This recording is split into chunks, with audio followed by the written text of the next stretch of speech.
with every twist and every turn, pulling every single thread.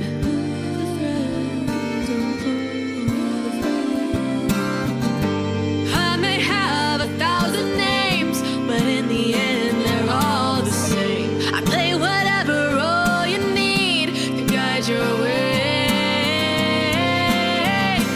Welcome to the Matrix, where I am your god. It may be a simulation, but I ain't no fraud. I play your friend and your foe, design your joy and your woe. And if the red dress caught your eye, I'm doing something right. Welcome to my world. Let's see who comes out to play tonight.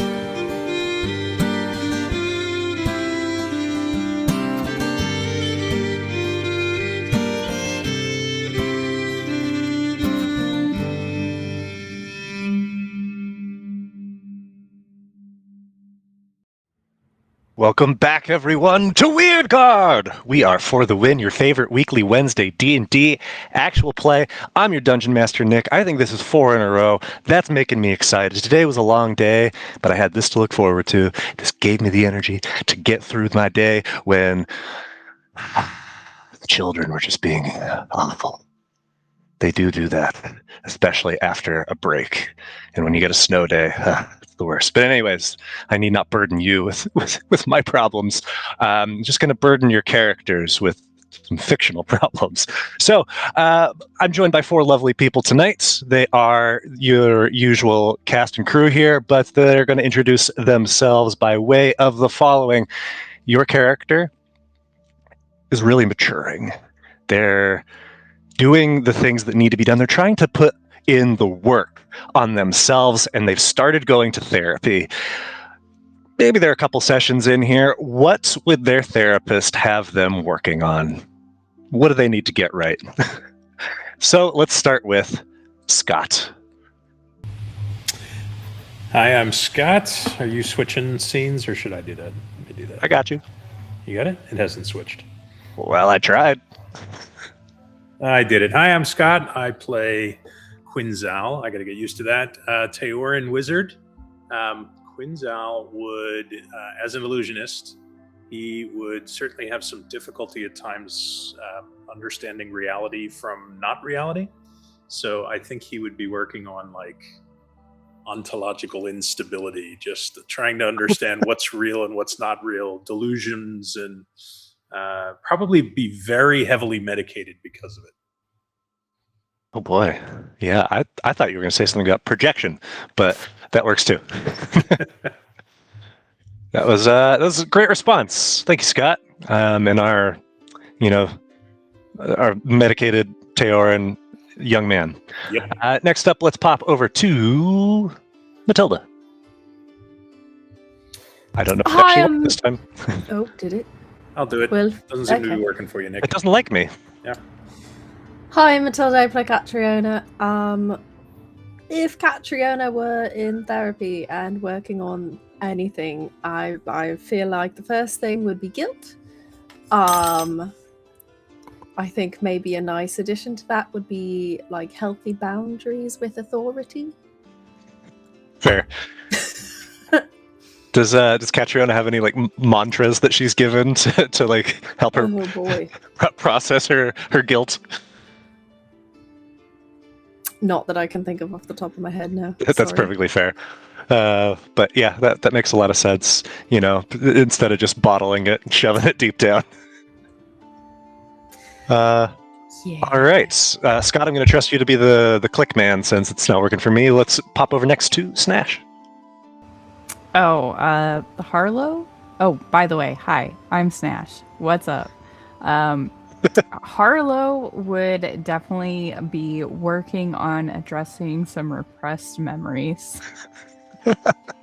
Is she trying to unrepress them? Or... probably, because there's probably a lot of issues associated with those repressed memories, and you can't really address the issues till you find out why she has them. So true. That's fair. So fair.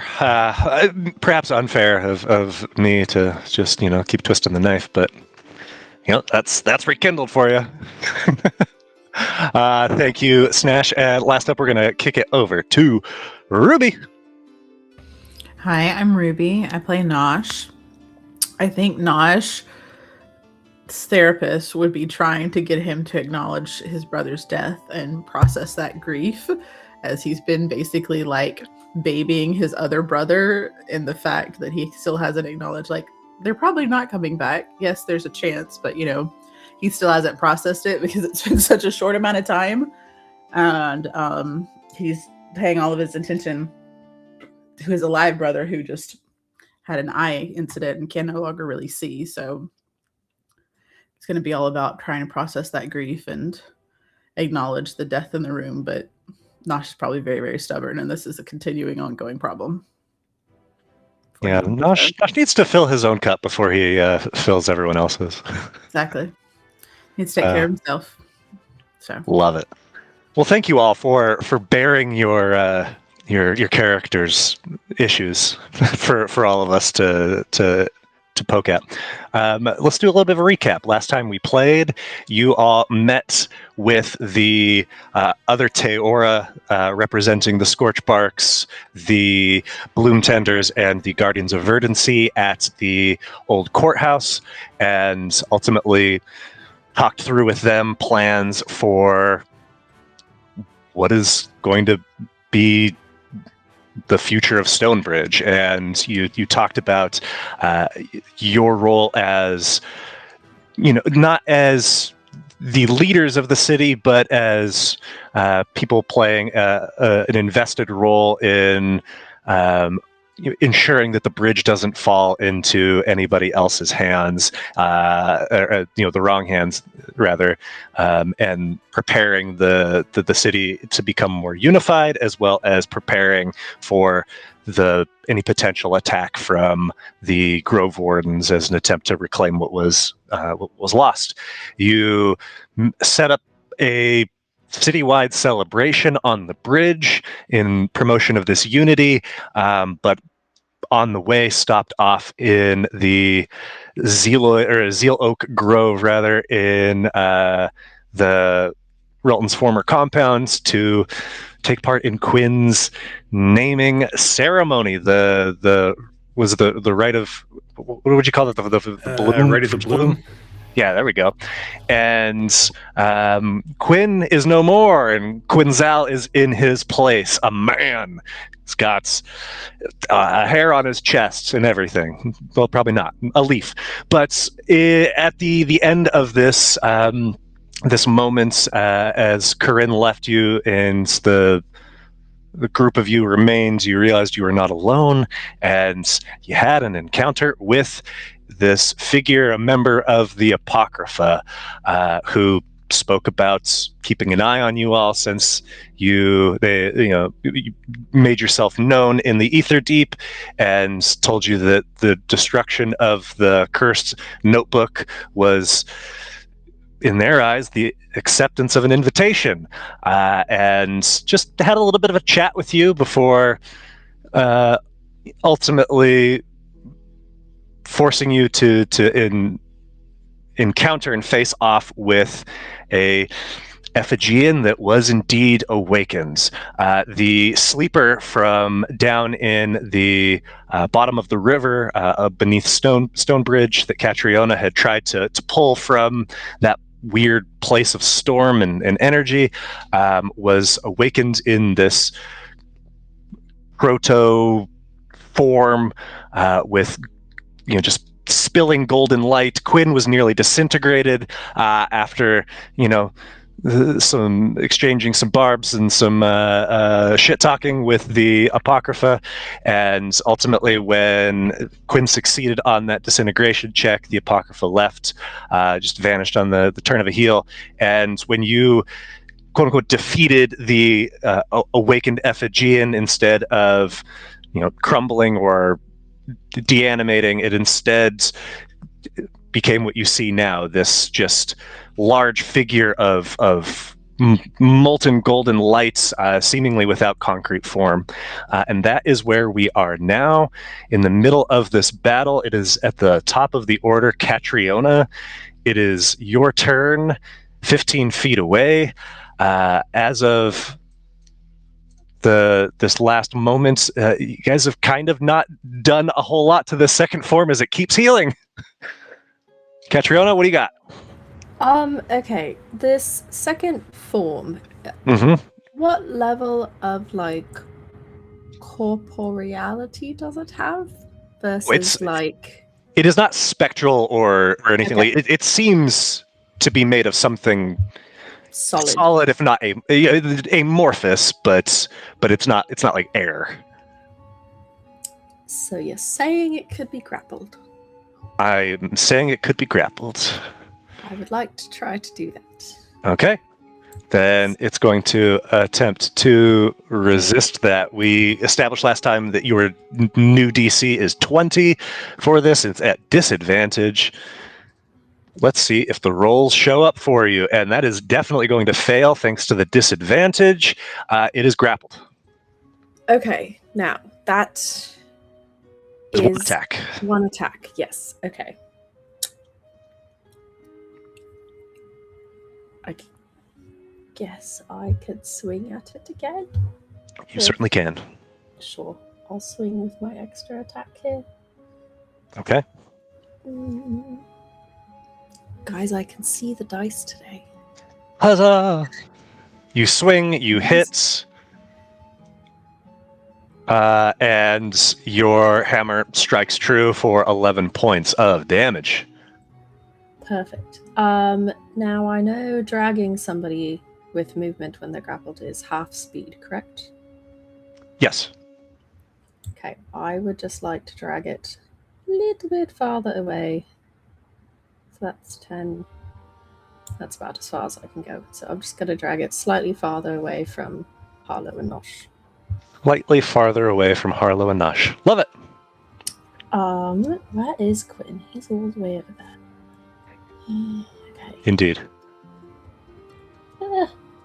Yeah, that will be my turn. Okay. I will be reckless. All right, then it is Quin'Zal, your turn. All right. Quinn is going to try to put it to sleep. So with Try to put it to sleep. With hypnotic pattern, you say. Okay. Indeed. So I'm going to hit you, Cat. Sorry. That's okay. We'll wake you up. Thanks.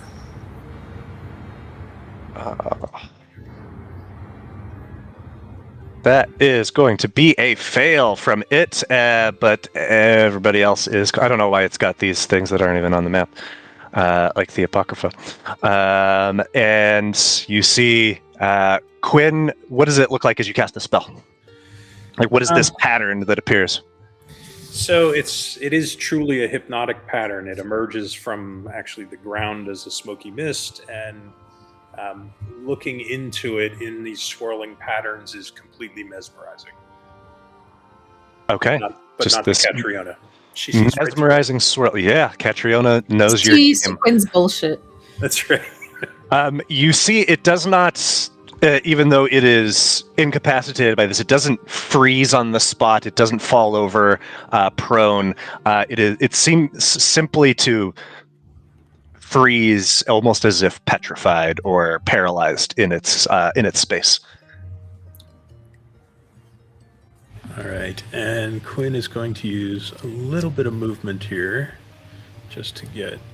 Oh, why can I not move? I'm hitting a wall. It says, so I'm going to try to go around. I'm hitting an invisible wall. So many walls. Walls that ought not be there. Just, oh. Yep, it let me do. I moved Okay. a slightly different path, and that got me there. All right, I'm just going to sit just outside of range of the where the hypnotic pattern was. Okay. And that will be it. Quinn is done. Okay, I'm just going to remove your pattern since it doesn't linger, the pattern. The effect persists, but okay, that is Quin'Zal. Then that means Nosh is up next. Nosh, what you got? Don't wake it up. Okay, guys, we've got breathing room. No shit, Sherlock. I'm just gonna use my full movement to move away, I think, from it. I'm gonna go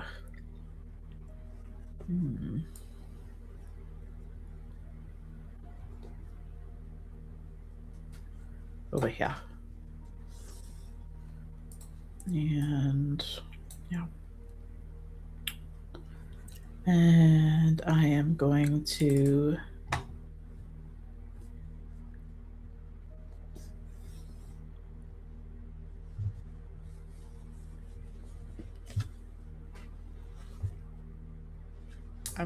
eat bonus action eat my pan-fired skewer and hold my ladle ready to fire at it. I think. Okay. Ready to fire under what condition? Should it wake up? Should it wake up? Okay. Can I make a comment, Ruby? Huh? Do you want it if it wakes up or if it wakes up violent?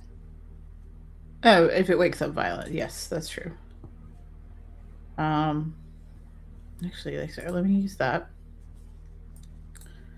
I'm actually going to backtrack just a little bit to where I'm within 30 feet of it. So I'm going to redirect myself to have been like going over here. So I'm right there. There shouldn't be anything right here, right? Oh, over where? Right where I'm at. No, there's just the echo of an illusion from Quinn. Okay, cool. Farting. I just want to be in 30 feet of it, and we'll hold an action if it wakes up violently. Okay. Cool. Then that means it is up next, Moss. Moss is just going to back away a little bit and then dodge. Back away and dodge. Does Moss have dodge on her sheet? Oh, I don't know. Let me see. Can you check that just in case, because that makes it easier if you can just toggle that, because then it's automatically. If not, that I can do. Where do I even see it on the sheet? It would be listed There it under is. dodge. Yep. Oh, you got it? Dodge. Okay. Sweet. Then it is the Unwritten's turn.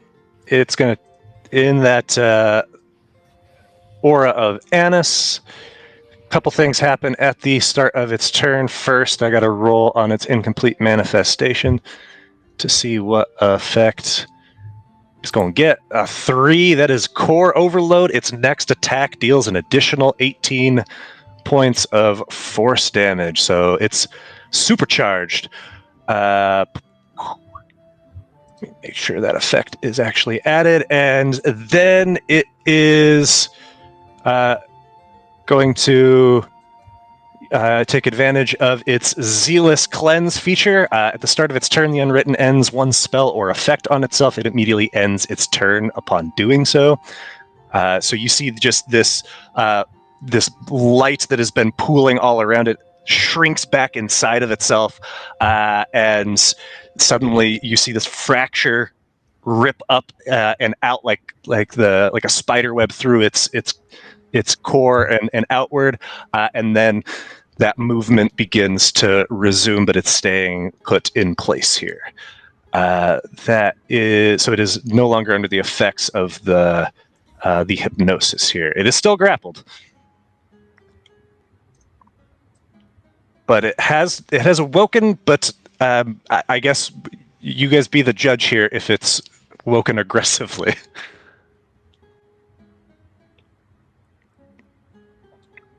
Or Nosh's. Is it making a mean face? It doesn't have a face proper. But it's behaving much in the way that it was previously. So I'm gonna let that be your judgment call, Nosh. Cat, is it trying to get out of your grapple, basically? And reacting violently to you being right next to it?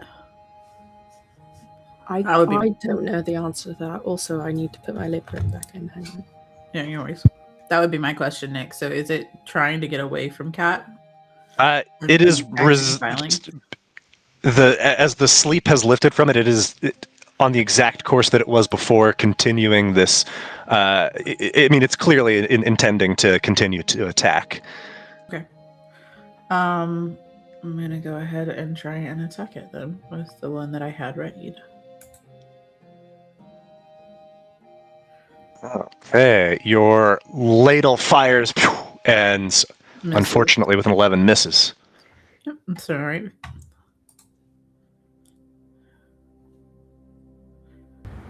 Sorry. It would have also taken some fire damage. Oh, perfect. Excellent.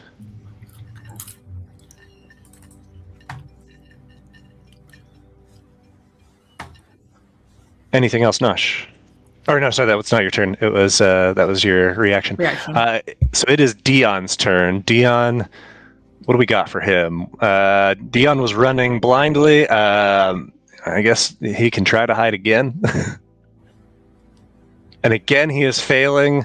So where's he going to run? He can see nothing and no one. He can hear, though, just fine. So I think he'd dip off over here into the trees, but maybe crashing along the way and therefore not doing a very good job of hiding. Harlow, you're up. What up? I am going to summon a guardian of faith. It's much bigger than I thought it was going to be. Can I move my token? Yeah. Let me put it right here. And Woo! Back. Yeah, we haven't seen Guardian of Faith yet. So what does this look like as you conjure this? It's like a bigger version of Cat. Nice. Because it's supposed to be like my deity, but and then bonus action, I'm gonna chug inventory. I'm just gonna chug a healing potion. Chug it. Let me target myself.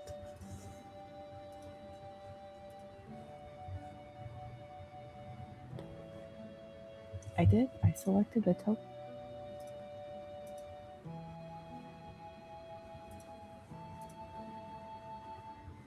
There we go. And 5 points of healing for yourself. Then that means... Oh, sorry. Go ahead.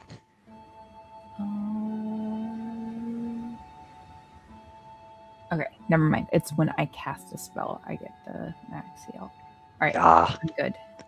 Catriona, it is grappled and awake once more. What are you doing? Okay, I don't think I've asked this yet.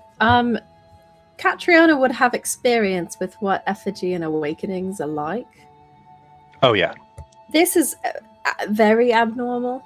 Yeah, yes, absolutely. This is nothing like what... I don't know if you've witnessed an effigian awakening, but from the... If you have, then you would know that it is very much like someone waking from sleep, in that there's often, like, surprise to it, but this is not that. This is something else.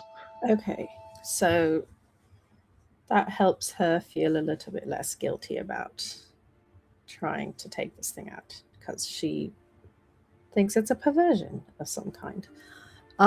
Okay. It's still grappled, correct? Yes. Cool. Going to swing.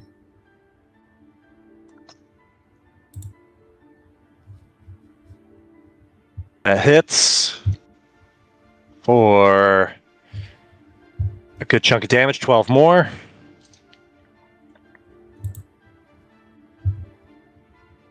And a 16 is going to miss. Harlow, your aura works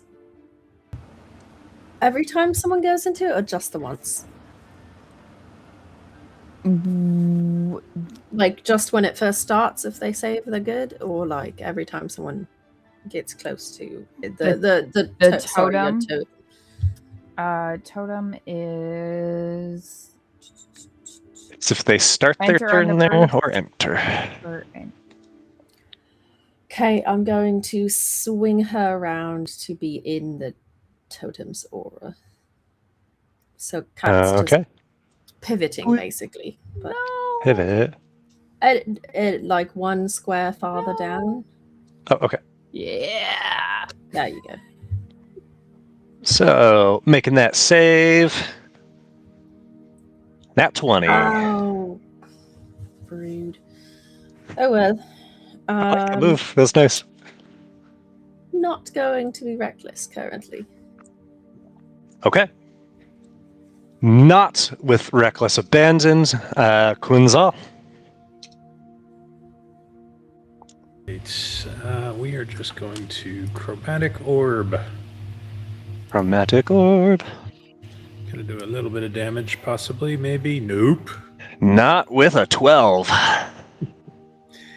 And Quinn will. So the creature is no longer grappled.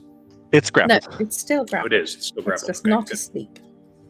All right. That's gonna end Quinn's turn. He's done. Okay. What is that icon on yours? Oh, banished? Why does it say you're banished? I was Because you briefly. were banished. Oh.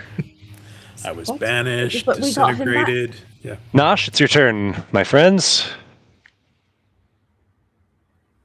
Okay, so I'm not actually in the fear of influence, but it's gonna say I am, that I'm frightened of the totem and everything. Let's fix that. There you go. Is that why you were getting disadvantage earlier? No, No, I don't think that's why. I don't think so. I should have gotten advantage because she was grappled, but it's fine. That grappling doesn't grant advantage on attacks. It just gives them disadvantage on attacks against anybody but the grappler. Restrained. Okay. Restrained gives you advantage. Yeah. Oh. Teetered on a 10. Became an... Where'd that go? Became nothing. Oh no. You're the new Catriona. Disappeared entirely. Disappearing rolls. I have no idea what that was. It was an 8. At least I saw It was an 8. Okay. You add... Oh my gosh. Roll it one more time to see if it's going to be Is it persistent actually now. a problem? 17. You No, son of a no. gun, Ruby. It's fine, isn't it?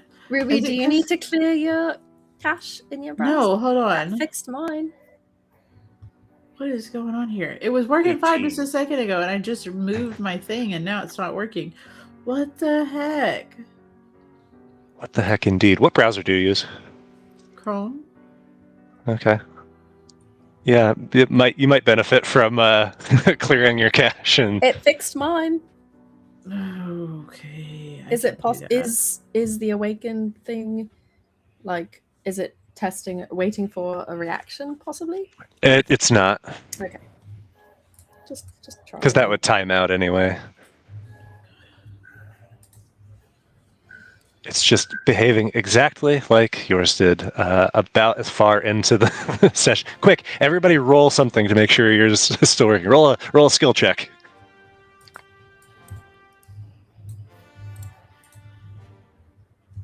All right, boss. That was Moss. Uh-oh. Oh yeah, Catriona came through, Harlow's came through. Quinn's came through. Lovely. It's great. Rupert, Wonderful. what are we doing? Rupert, why have I never thought of that? I love that so much. Great. I'm trying to load back in. I don't think Ruby liked that very much. Really. I apologize. Hey, that one came through. You're back. Let's try that attack again, eh?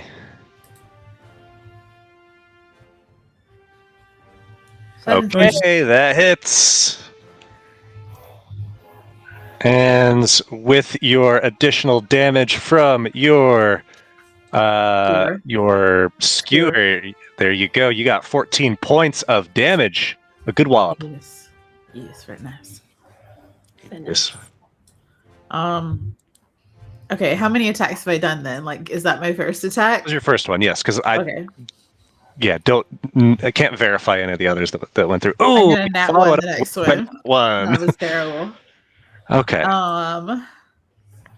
Lovely. So, let me see. I'm glad we have a solution to this issue.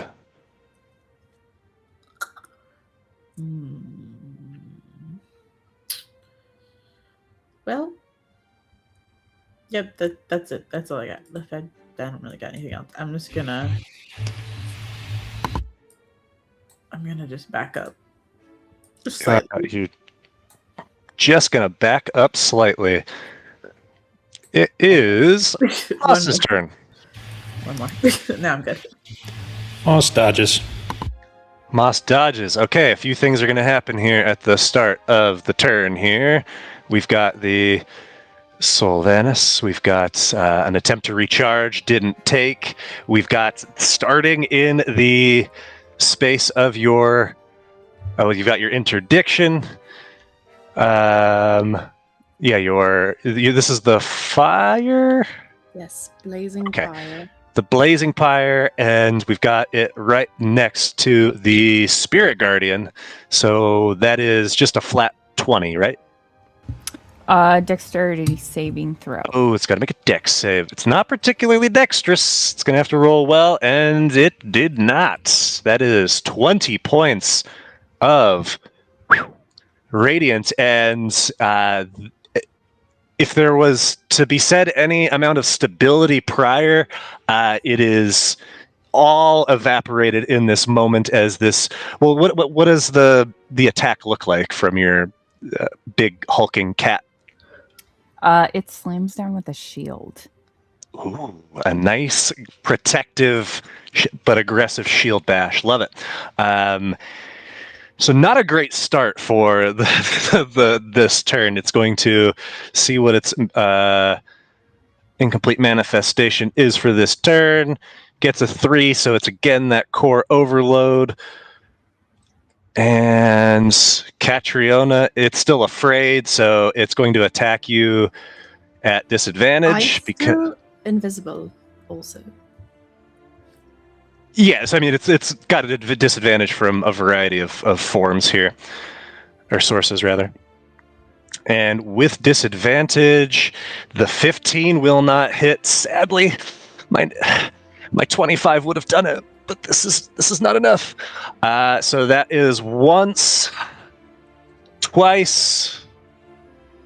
Again, it's going to miss with a 15, and thrice.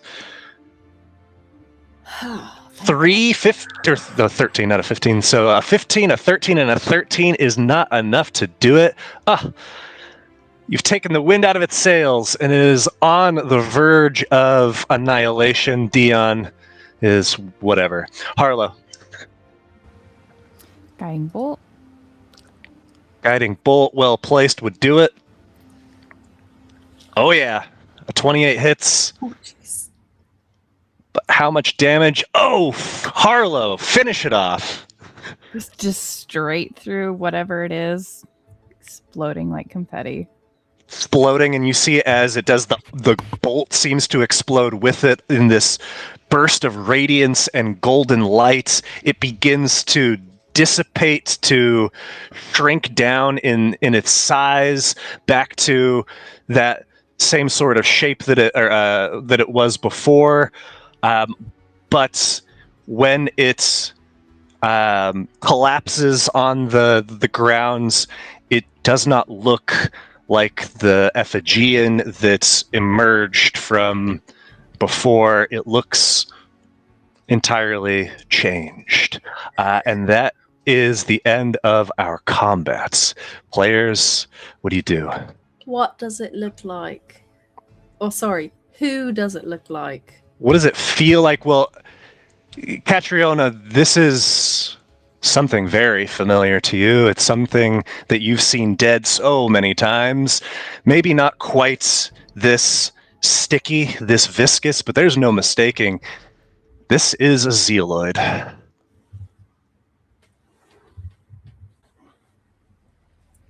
I think that Catriona would like drop it, and just there would be a good like 20 seconds of just like shock on her face.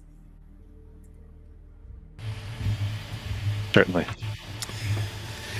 Quinn's going to see what Peter dropped.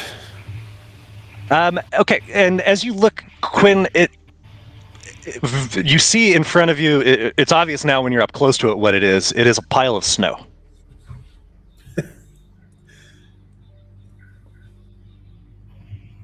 What is that a spell component for?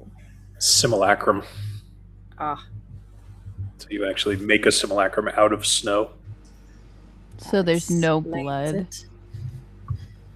There is no blood to this pile of snow here. Quinn, yeah, you would have certainly, you know of like the theory of this high level illusion, but can you give me a quick investigation or perception, your choice? Sure.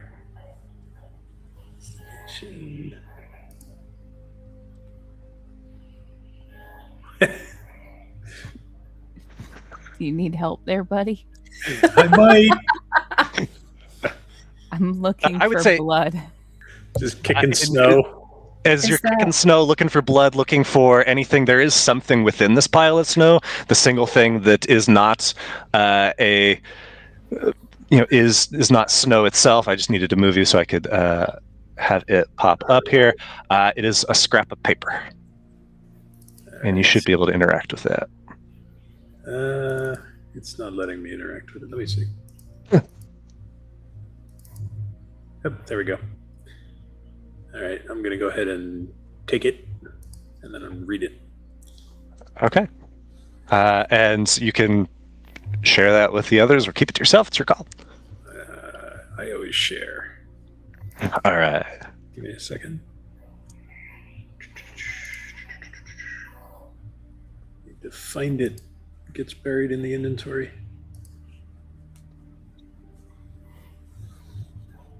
While he's searching, Catriona would have knelt down and started whatever, like, the effigian equivalent of like a funeral rites, like closing the body's eyes, putting something over it. Like she would start tending to this dead Zealoid. Certainly, and this is not something that you've done since you performed similar rites for Captain O'Neill or Tennille way back in Midhaven. But When it Sorry, what was it? exploded, was there a soul? Ooh, that's a Yeah. real question.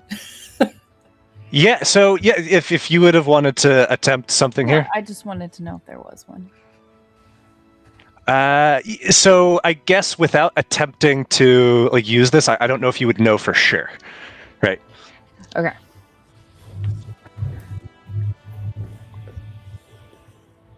So Quinn shares with the others what it says.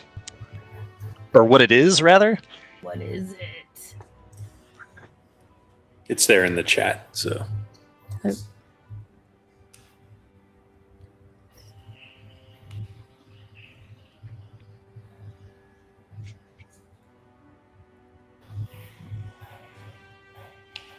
Want of a monster, they struck the mirror.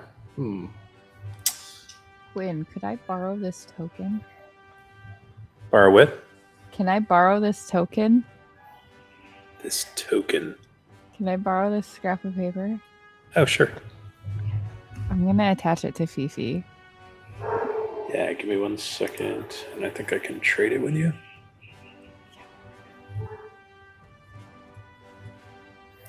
You're attaching it to Fifi. Let me double check. Yeah.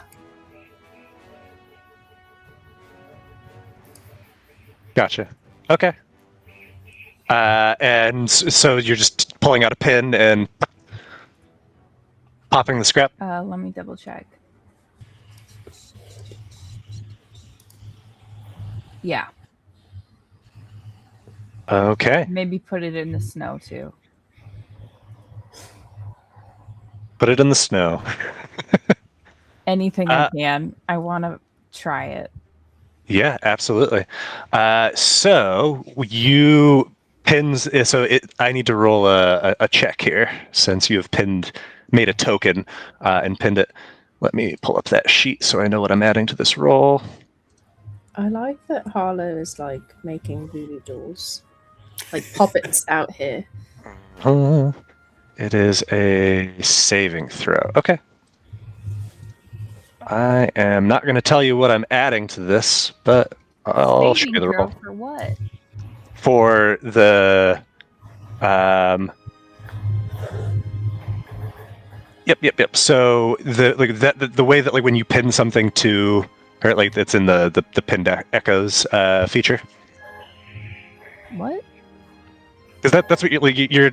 Oh, sorry. I was thinking of the. Never mind. I was confusing your cursed doll with your blockster. My mistake. No, you're good. We got too many little spooky. We got things. too many little spooky babies. So I don't need to roll that. But I do take a second damage.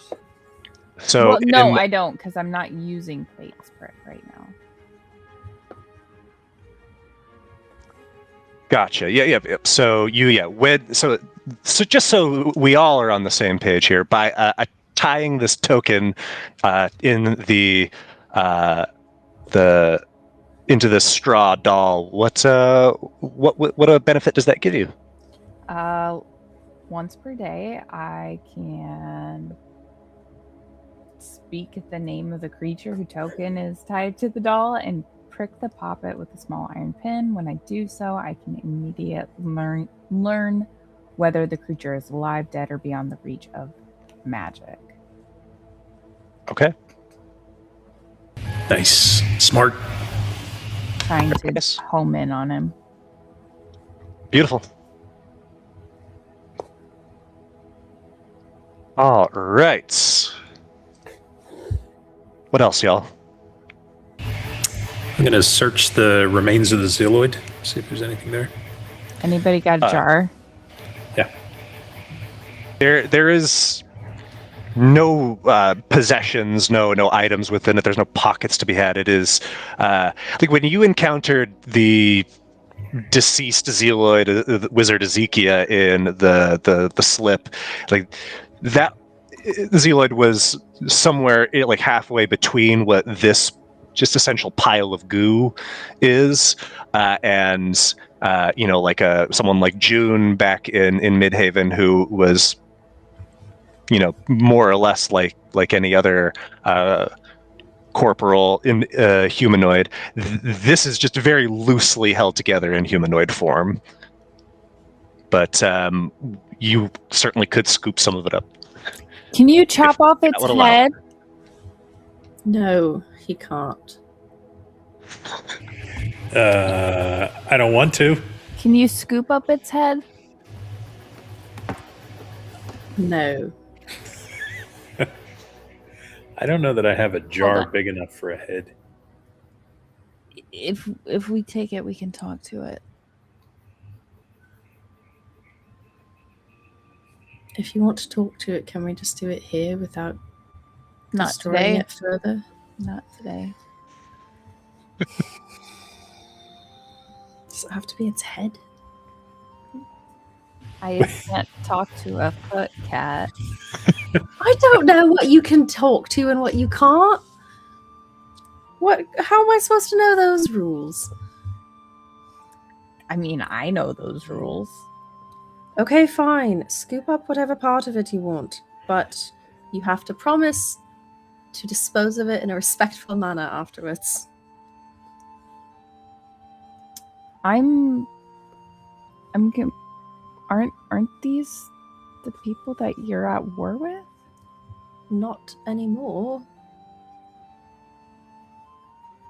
These are the people I was told to fight, and that I did for many years. But that didn't exactly go well. And I don't really appreciate being tricked into killing one again. Oh. Oh. I'm sorry. I saw the head off. Cat walks away. Just put it in my bag. Yeah, I mean, it's in detaching it. It's in death is very loosely held together. So it's like, imagine you have just a giant amoeba that is Like a slice from the can of cranberry sauce. yeah, marvelous golden cranberry sauce. Yes. Nice.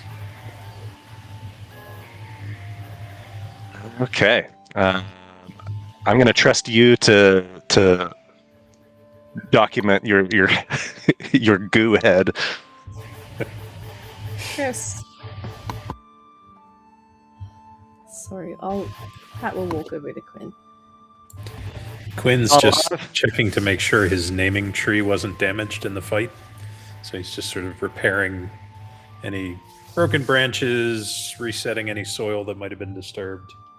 Okay.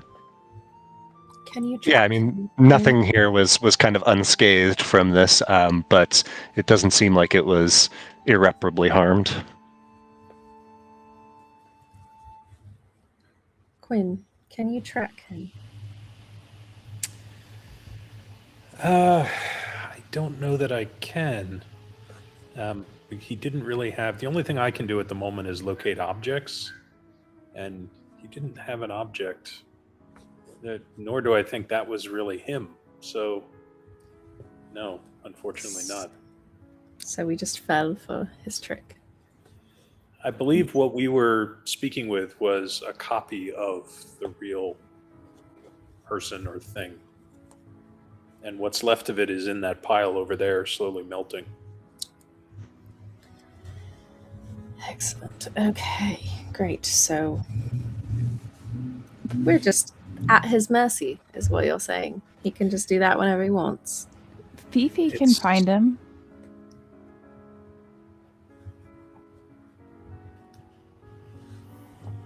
Who's Fifi? Hold the doll up. Oh, Fifi. Barlow, everyone eyes the doll with what looks like desire and hunger. Slowly put it back away. But you have to ask me to talk to her. I don't know if I want to.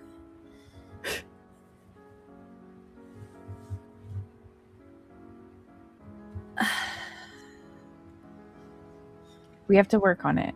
Because we have to work on a name.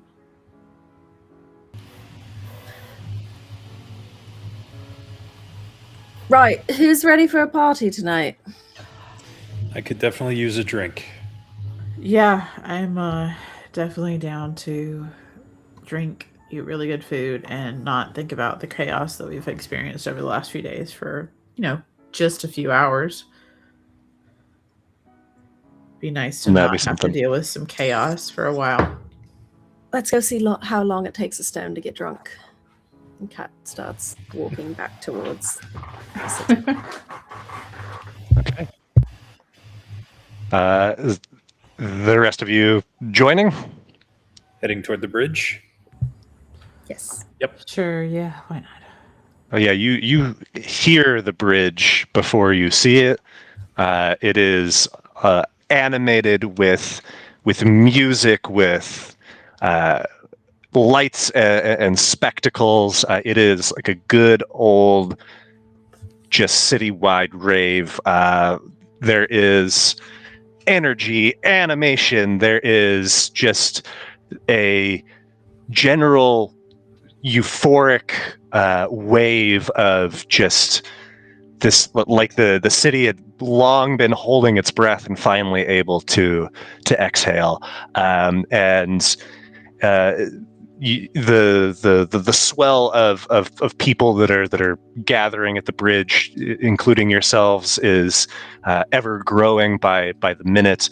And soon you are swept up in this wave. What do you guys? How do you party? As we approach, I'm casting illusions in front of us of just sounds of people screaming out, "Look, it's the heroes of Stonebridge! It's the heroes of Stonebridge!" So that people know that we're on our way in. I wish you wouldn't do that, Quinn. Okay, yeah, I mean, you certainly turn a lot of heads. You get swarmed by individuals that clamor to shake your hands. You're bombarded with questions, and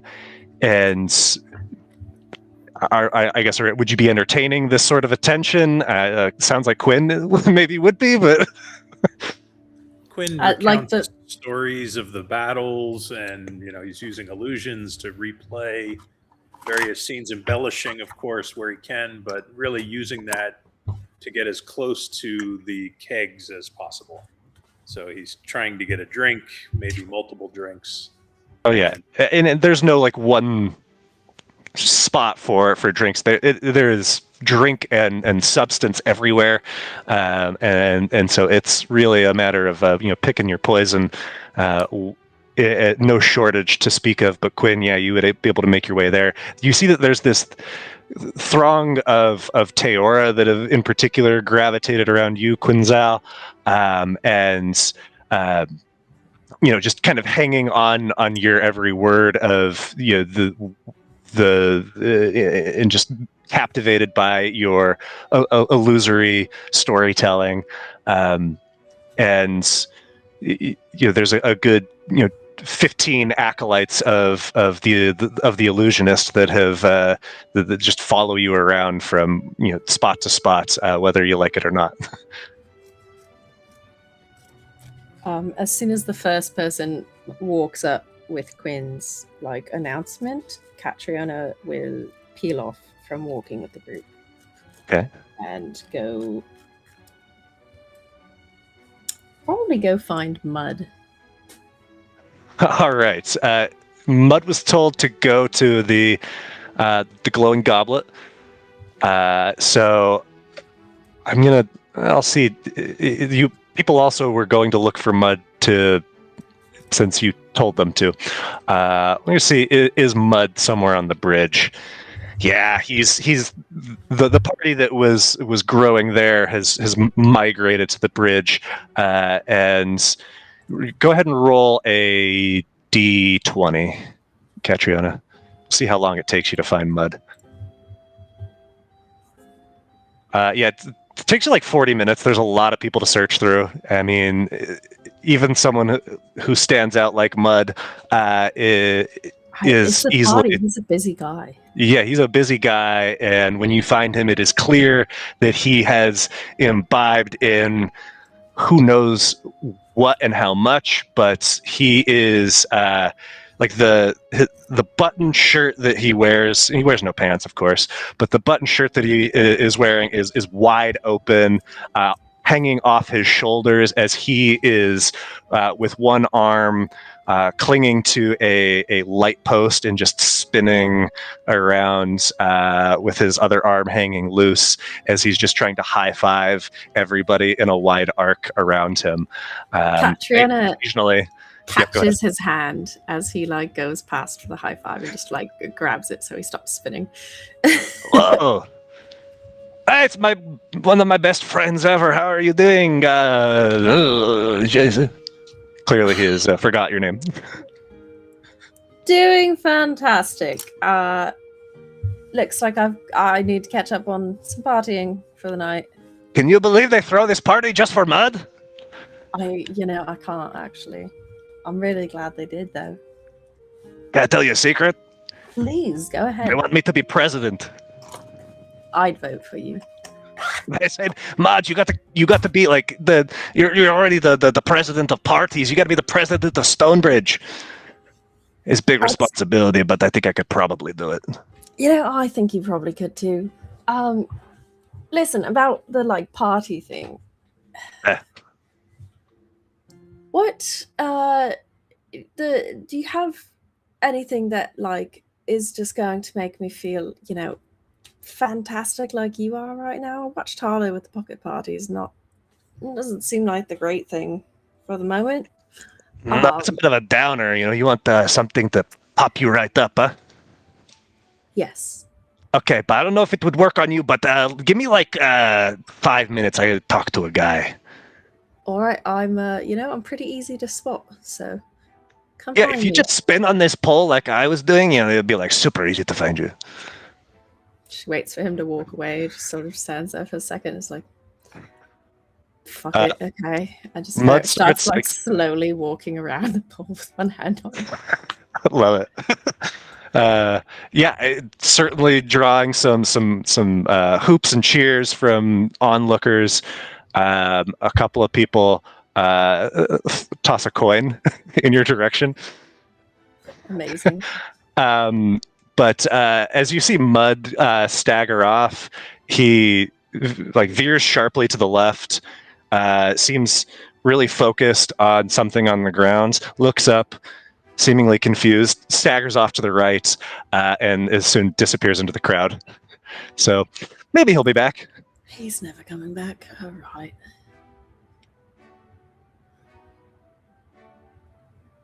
Is Nasha a party kid? After this, yeah. I mean, after all that he's been through, Nasha's just gonna completely let loose. He is gonna have summoned Raw back at the very beginning of the party to let his little buddy run around and have fun because he got squished earlier in the fight. So he would summon Raw back, and then he would just go and get smashed, man. Just completely hammered. And I imagine Dion would be more than happy to join you, having just shaken off his drunkenness. Oh yeah, no, they would just they'd be like dancing on top of the barrels, singing terrible songs, and just having a great old time at this party. Not a care in the world. Nosh would not care about tomorrow or the next day, or month, week. He just in the moment, going crazy. No time like the present. Yep, pretty much. What's Harlow's approach here? The last time you took a party, the first time you did, wasn't it a great time? I'm avoiding. I'm abstaining tonight. Maybe I'll find a little quiet corner and play with my dolls. Introduce the girls to my ring. Introduce my ring to the girls. Okay. You talking to Tina? Yeah, I'm talking to Tina and Fifi and Henrietta and Pauline and Samantha. Do the dolls talk back to you? And Precious in the ring. I mean, Well, that's literally they don't, but Tina. Yeah, but yeah, kind of. I don't know. perfect. A quiet corner is hard to find, but Like under a table. Sure. Fully armored, helmet on, So, crouched under a table, playing. well, these are your friends? Yeah, they do really cool things for me. Okay. That's cool. Why are they so small? Well, I mean, you're smaller than they are. I guess. Fair. Yeah.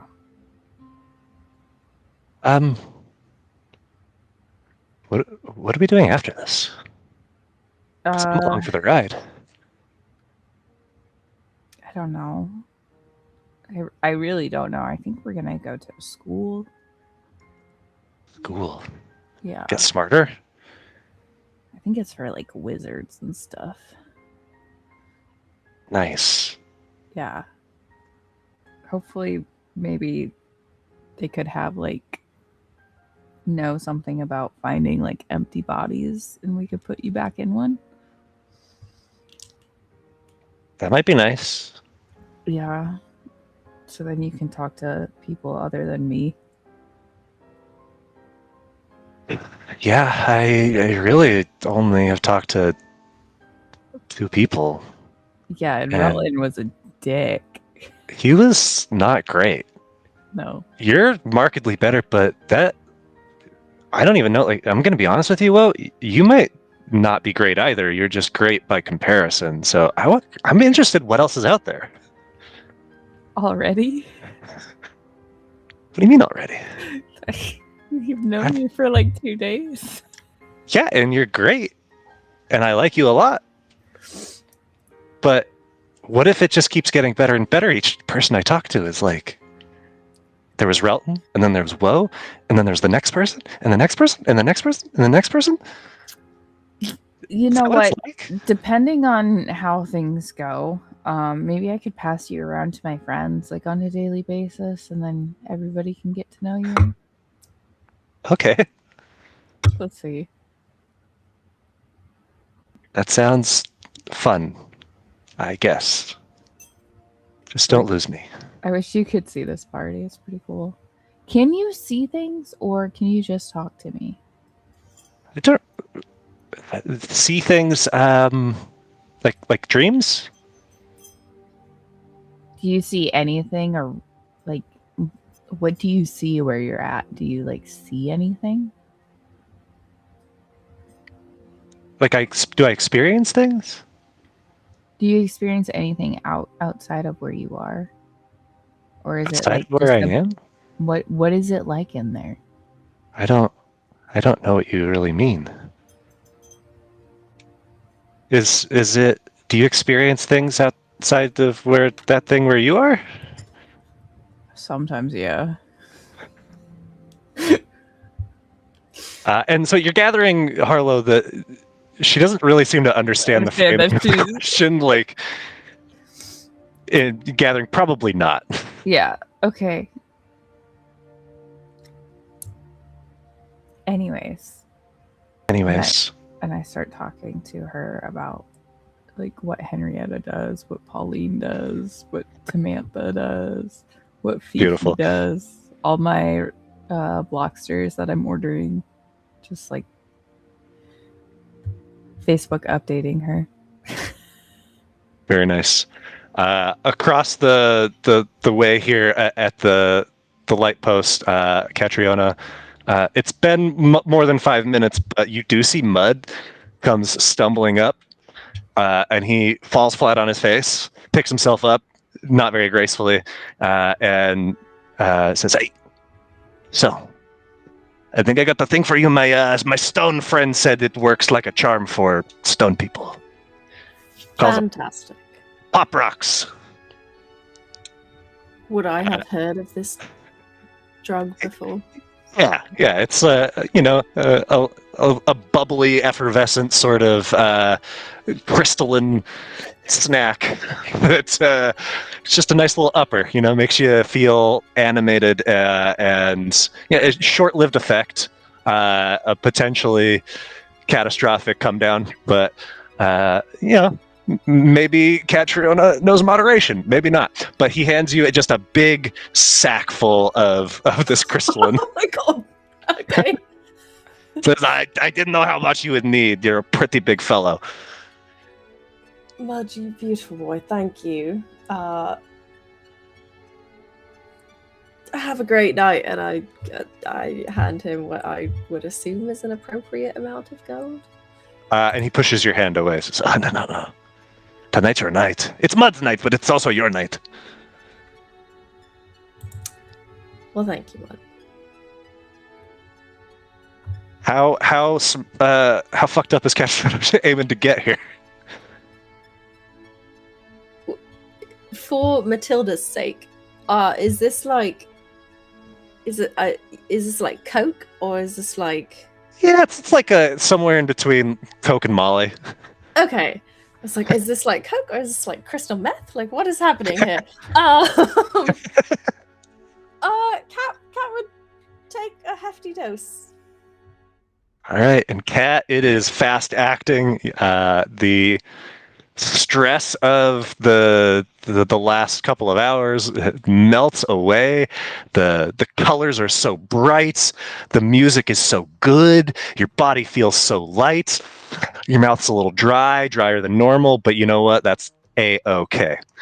She wanders off if she can, and you would just see her doing her best to like stand near whatever like brazier or something there is, and she's like playing with the fire. So she's sitting over here spinning poi with the manipulate fire cantrip. Quinn, by this point, I imagine you would have had the chance to imbibe in several drinks. As Quinn gets a little drunk, like what's his personality? How does he act? A little bit more obnoxious than usual.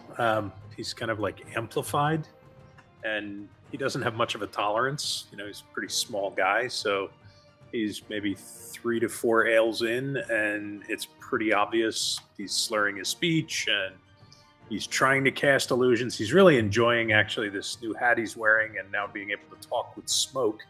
That seems to be impressing, or at least intriguing people around him. Oh, for sure. But he's becoming a little bit intolerable to be around. Like, he's just too clingy, too loud.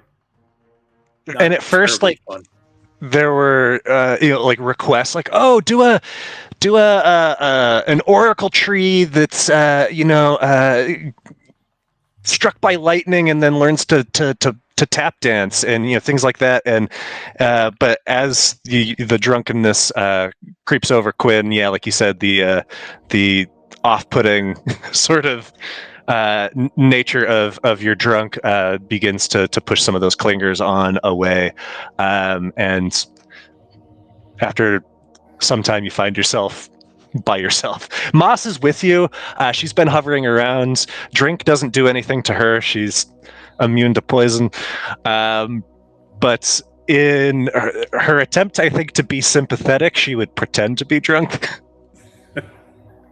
And her rhyming gets a little bit worse than it normally is. Nice. So Quinn, finding himself alone, goes looking among the crowd to try to find Nosh. Like, he wants to find a friendly face. And Nosh and Dion, at this point, like you said, shit-faced. Is there like a game that's, I don't know if your family would play, or Foxes or Namasi? So Dion's going to be next to Nosh, and Nosh has inadvertently set up a skewering cook station, and is just pulling meat out of his hat and like making more skewers every now and then, because he had a hat full of meat. Is this special hat that Quinn got him, and he's like trading bottles back and forth with Dion, and even like dumping some of it onto Ra, who's next to the fire, that like puts, like, he'll burn brightly for a bit to put crisp on it. And they're just basically like humming tunes and be like, do you remember? Yeah, I remember. And like nobody can understand what story they're telling each other, because they keep talking back and forth basically about their brother who's no longer with them. And so it's kind of like a celebration / reminiscing of all the fun they got up to when they were kids. And it's just like this giant skewer station that, like, Nosh is just handing out skewers to anybody who walks by and wants one, without any care, and just making more. Nosh, what's like the first thing you remember? Like, what's your earliest memory? Earliest, like when we were like itty bitty memory. Is that what you're talking about? When we were like little bitty bitty? I don't think I remember anything like from before I was like 7. Is that normal? I mean, that's about right. I mean, I remember my first spoon. That's so fucking given. you. Does you remember a spoon? Because Mom gave me my first spoon. It's not a spoon. It's like it was a ladle. Anyways, it was a cooking utensil that I love. It's probably back in my room back home. Isn't it weird that those people that we were are dead now? Yeah, it's really strange. And that we're going to be dead someday, but then we'll be alive, but like in another form, and we'll be different people. Nosh, are you gonna leave me someday, or am I gonna leave you? You might leave me before I leave you, but I don't know where the fuck I'm going. You do or don't? I don't know where I'm going. I don't know what I'm gonna do. You gonna go home, or you gonna come with me? Where are you going? I don't know yet. Let's go find that fucking stork in the stone. Yes, the stone in the mork. The spoon in the mork. The pork in the clone. Yes, that thing. I found a book. We're gonna go find it, bro. It's gonna be awesome. Since when can you read? I can read. Yeah, okay. I read better than you do. Well, now that's for sure. Duh. You think I can't read? How do you think I keep my recipes straight and find new ones? Duh. Magic, I don't know. Quinn, it doesn't take too long to find these two very loud, very drunk idiots. Look at these two foxes. Hey, it's the Hey. big man of the hour. It's Uh, Quin'Zal. What are we doing? What are we drinking? What are we drinking? Quin'Zal or Quin'Zal? It's Quin'Zal. Zal? Zol? Zal. Oh. Zil. Which one sounds better? Timothy. No. Timothy it is. Ew. No. What are we're on? Are we doing real records or not? We're on tequila now. We were on vodka earlier. There's probably some rum behind me somewhere. I'm sure I have some mixes. Do you want a mix or you want straight? Because we're just doing straight right now, my friend. Straight. I just need something wet. Perfect. And like Nosh literally grabs a bottle out of a pile of bottles that you don't really know what's actually in this. And he just hands over a giant bottle of liquor of some kind. He doesn't have a clue what he just handed you. He just hands you a bottle full. Nice. Quinn takes a big swig, immediately feels the effects, stumbles, and falls on his ass. Careful. We're doing skewers. You flammable. Ra, push him away. Ra's gonna stumble over and try and like push you away with his little hands, trying to get you away from the fire. Quin'Zal, I'm gonna be honest. I don't really like it when you guys are drunk. You guys become kind of idiots. It's Timothy to you.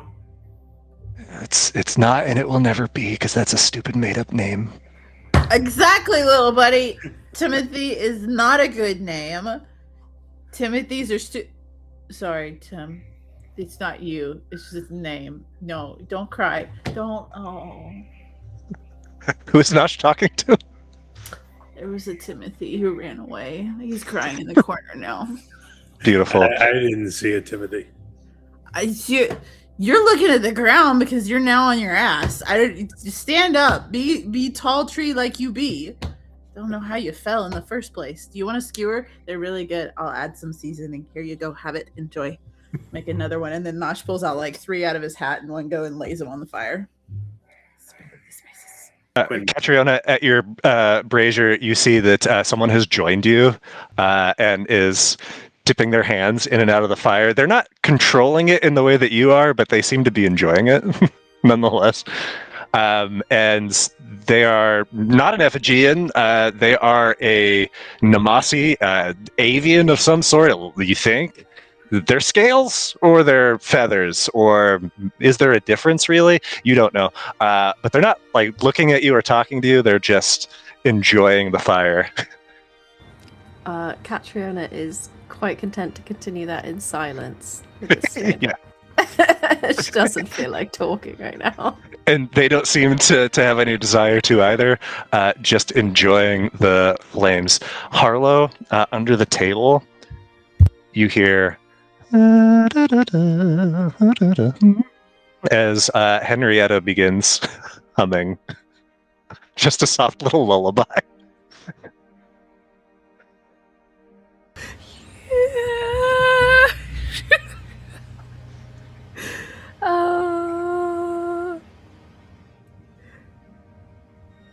I'm just gonna push it deeper down in my bag. She's gone away. She doesn't get to play with her friends. That's not... Oh gosh.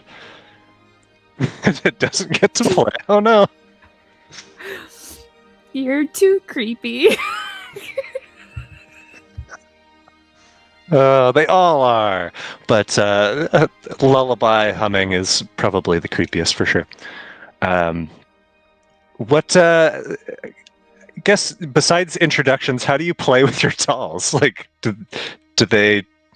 Do you build stories with them? Do they go on adventures? Yeah, they're the three that are currently out are weirdly forming personalities, kind of like Kat and Quinn and Nosh. Which one is which?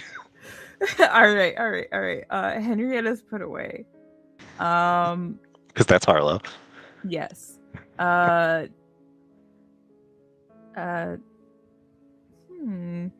Samantha is Quinn. Okay. Right.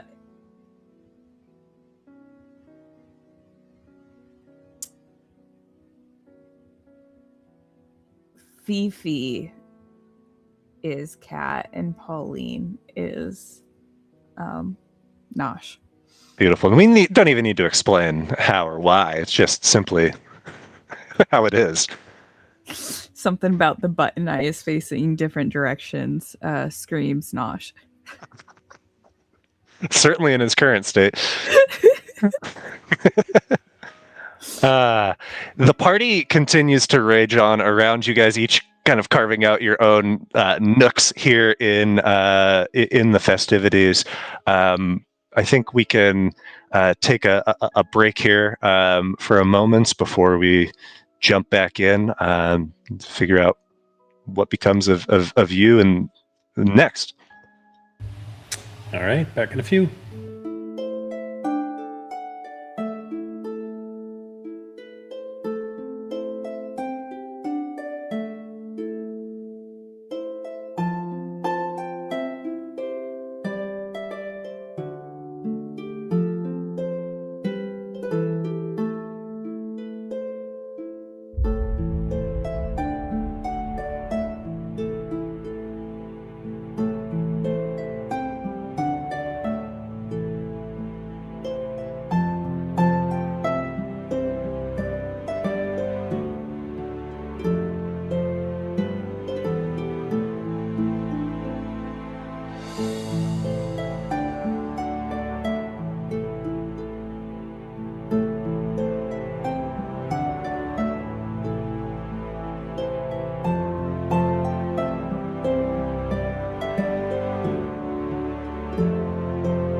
Right, and we are back.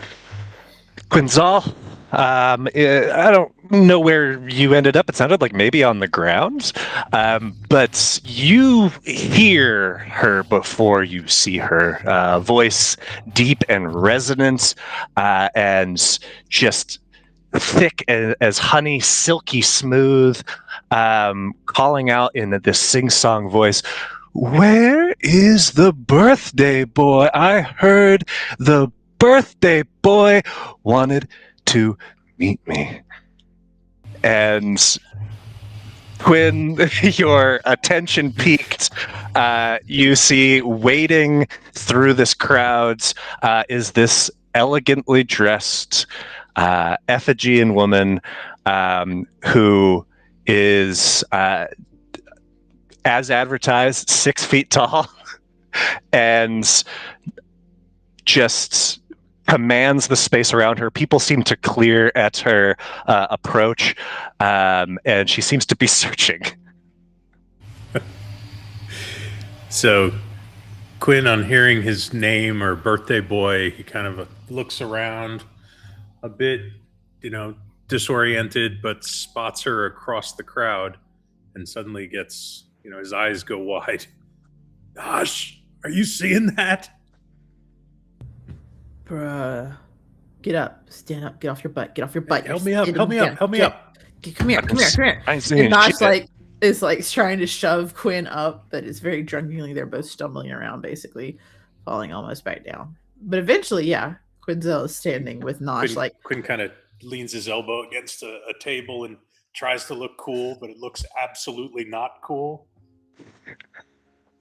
And before too terribly long, your paths finally intersect, and you see standing before you is Shirley. She, the songstress and musician from the Glowing Goblet, who was described to you as 6 feet of sex, and she just gives you a very slow up and down, taking in your form. I'm going to see, does she perceive just how uncool Quinn is playing it? I don't know why that was hard. I guess I had touched your token last. But she smiles and she says to you, What do you like? What's your thing? I like you.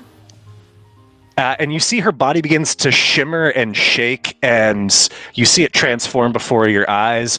The stone just rearranging and sculpting itself, and before you is this stony Teoran form in what her approximation of like a desirable Teoran would be. I don't know if that matches up with what Quinn would actually enjoy, but she has made an effort. So it's your birthday? It Happy is my birthday. Quinn cartoonishly, like, and maybe it's a bit of illusion, or maybe it's for real. His eyes go out like literally a cartoon, and his tongue comes rolling out, rolls back in like a flap of an old shade from a window, and he says, "It is my birthday. I'm Quin'Zal today." Quin'Zal, what a name. Quin'Zal, are you a performer by any chance? Not on stage, but I can perform. What a shame. Because I heard that you can, do a little bit of magic.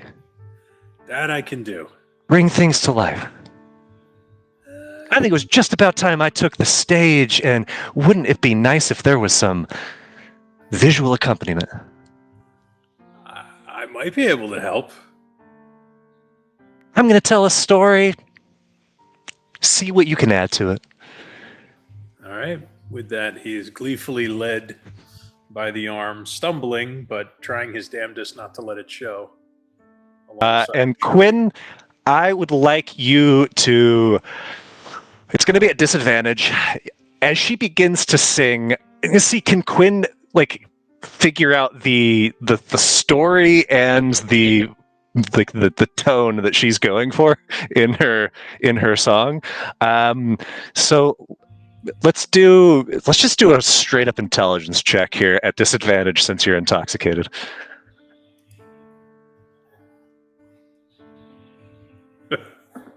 All right, Quinn. You think that this is maybe a story of forbidden love, but it might also be just a story about gardening. You're not sure if the meaning is really opaque or if it's just as simple as it sounds. And you do your best to add to the story being told in the song. People around seem to respond well to the music. I guess what is Quinn's focus here? Is it lights? Is it sounds? Is it are you adding a projection of the story as he interprets it? So in this case, the intoxication might actually be working a little bit in his favor because his illusions are a bit fuzzy, and so it's almost as if they're intentionally so, because the song can't be so clearly interpreted either. So in some regard, it might actually work well, but it's mostly sight, a little bit of sound, but the sound is coming off not well in tune or in the right beat. So he kind of quickly retracts that and focuses on the visuals. Okay. And in recognizing this, you are certainly adding to this experience. Sometimes maybe not adding a lot, but by the time she finishes her first song, she looks over you and gives you a wink, and seems at least not disappointed in what you've done. After she takes a short break, she comes over to you with a drink in hand. She has changed her form 3 or 4 times since this, as a ornate effigian. This just very natural for her. And she says, Quin'Zal, what is it that you do? As a profession or in reality? Is there a difference? Lately there has been. I'm really supposed to be a scholar of magic, but lately I seem to be just getting into fights. Well, what if you hung up your sword and, I don't know, became a creative? I'm always looking for ways to spice up my act, and they're a little rough around the edges, but it might be something I add to my residency at the Glowing Goblet. It's an interesting offer, but unfortunately, I'm a bit spoken for at the moment. Well, is there anything I could do to change your mind? The pay isn't great, but it could be. Let's meet up tomorrow when I'm a little bit more myself, and let's talk. And she flicks out to you what the equivalent of a business card. It's just a small stone tablet with her information on it. You see that it doesn't say Shirley on it. The name that is written there is Galthrier, and when she hands that to you, she says, "Hush now." And she saunters back into the crowd and looks back once over her shoulder, winks again, and is gone from sight. All right. So Quinn takes the little card or stone and tucks it away. Immediately forgets that he was even handed it, so it'll be a bit of a surprise later when he finds it, and then stumbles about in a little bit of tunnel vision, intoxicated tunnel vision, still drink in hand, and is just looking for a familiar face. Familiar face is Moss, and Moss starts to sort of guide him back toward some of his friends. Sure. And you guys are able to rage, to hide under tables, to play with fire for as long as your heart's desire. You're in the very early hours of the morning at the earliest, I imagine. But I think as it goes on, Catriona would get tired of the fire and eventually would end up like laying down on the floor in front of Harlow's table and just like talking to Harlow. Nice. Just introducing all the dolls. Oh my god, yes. That is probably both the best and worst thing right now. Now, Harlow, do you tell Catriona which doll is her? No, okay. They don't know that I'm playing that game. No. Beautiful. She'll just sit there and talk about the dolls with Harlow. Beautiful. Dion has long since passed out. He goes hard, but his flame burns out quick, bright and fast. So at some point, Quinn wanders off and actually starts walking back toward the compound with the intent of maybe going to Relton's bedchamber and passing out. Perfect.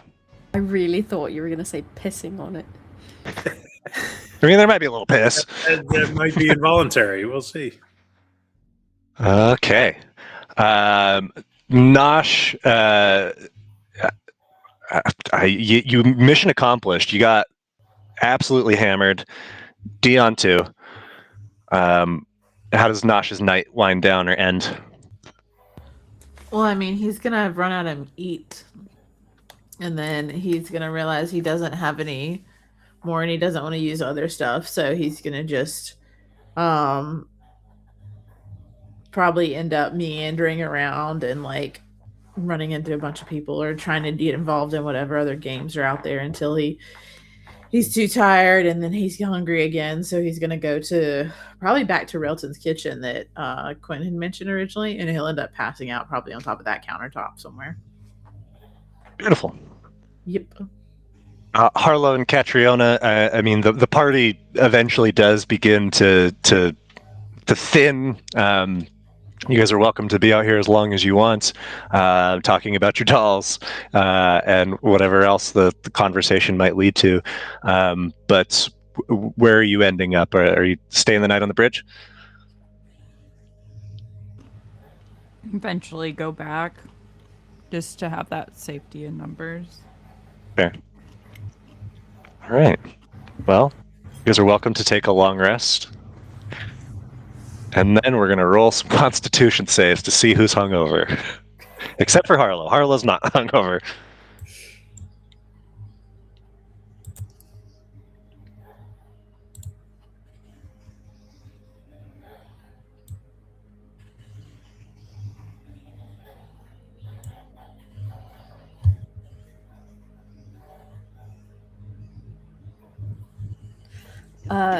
Dan's not great. Catriona would follow Harlow back, but she would stop and she would sleep outside of the building. Okay. Yeah, there's ample space on the grounds there.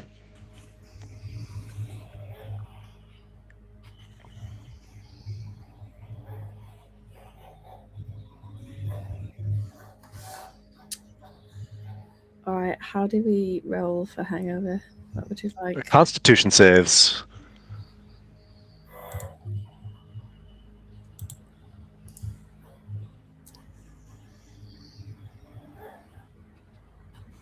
Oh, Catriona with a 12. Quin'Zal with a 5. Nosh, you were eating empty throughout the night, maybe mixing some water in there, alternating at some point, or you just got a iron stomach. Nosh, you feel A-okay the next day. Catriona, you're okay. Like there was that initial maybe 10 minutes of being awake was pretty hellacious, but as the day begins to unfold around you, you're able to shake that off. But Quin'Zal, in true appropriate form and fashion, as you rise, having fallen off of Relton's bed and half wedged yourself underneath it, you feel as if you have been hit by a truck and are feeling rather unwell this morning, or mid-afternoon as it might be.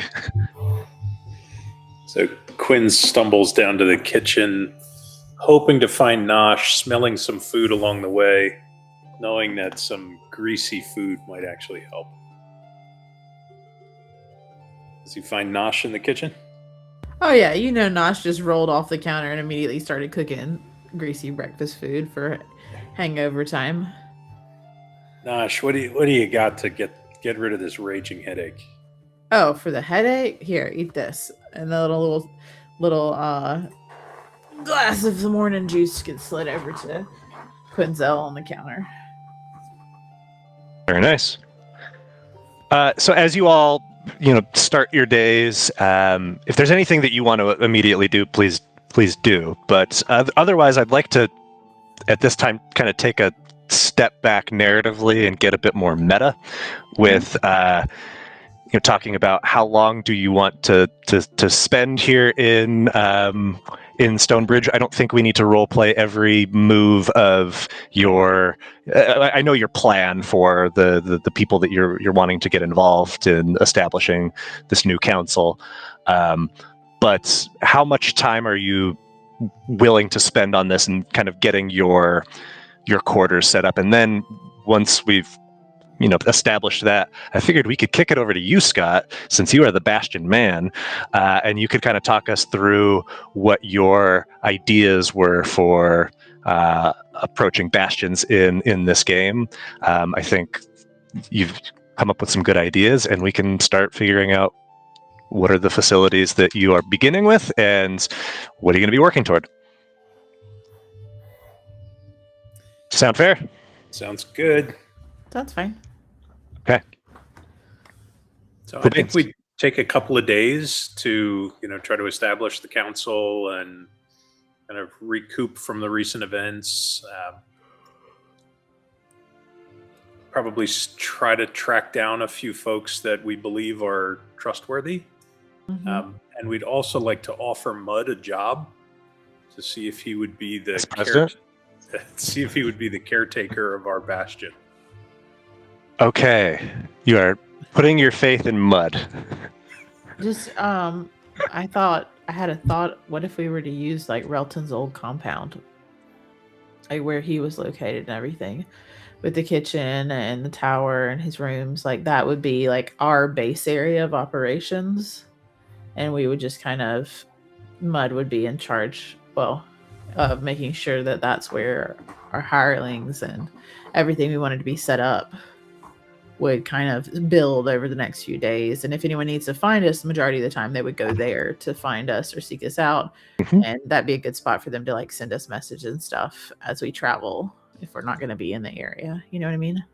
Makes perfect sense. So a few days to get the politics of the area in order. I think Mud would be honored. This is what I think he probably meant by being president. Are you, and you don't have to decide this now, but as you have, at least carved out your space within the compound. I mean, it is a large space that you're not going to fill on your own. Like you have plenty of space for hirelings and so forth. So it could be certainly multi-purpose. But do you have a name for it? And you don't have to decide that now, but I imagine something that you might want to do at some point. So just as a reminder, with the state of like the building, the bones of it are all intact. There are some pre-existing structures, but the